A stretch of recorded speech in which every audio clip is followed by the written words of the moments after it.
Kinuwestiyon ng kampo ni Denise Cornejo ang pagkakaiba ng mga oras sa CCTV video na iprinisenta ng kampo ni Vong Navarro sa bail hearing para sa kasong serious illegal detention na isinampa ng aktor sa Taguig Regional Trial Court. Samantala, pinangalanan na ng NBI o National Bureau of Investigation ang isa pang suspect sa pambubugbog kay Navarro. May report si Salima Refran.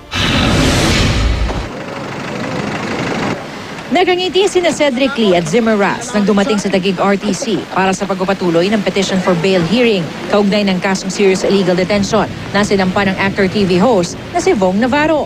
Si Lee kumakaway pa at nag-flying kiss sa media. Si Denise Cornejo tahimik na pumasok kasamang CIDG. Sa hearing, prinesenta ng kampo ni Navarro si Mark Esquejo, ang property engineer ng Forbeswood Heights, kung saan nangyari ang umano'y pamubugbog sa aktor. Bitbit ni Esquejo mga CCTV ng condominium complex noong January 17 at 22. Ang dalawang pagkakataon na nagpunta si Navarro sa unit ni Cornejo. Gusto namin ipaliwanag kung bakit natin mapagkakatiwalaan yung CCTV, kung saan nanggaling ito at anong proseso ng pagkuha. Ang kampo ni Cornejo, kwestiyon ng mga kaibahan ng oras sa mga CCTV. Either may malfunction yung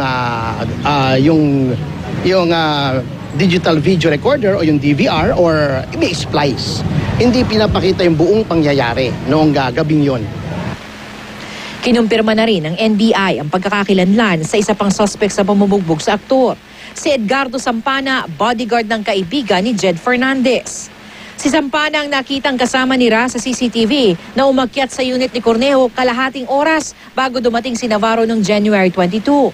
Makikita sa kamay ni Sampana ang duct tape na pinanggapos daw kay Navarro. Nakita na lang muli si Sampana na kasama na ang bugbog sarado at nakagapos sa si Navarro. Ayon din sa kampo ni Navarro, kinilala niya si Sampana na isa sa mga nambugbog sa kanya.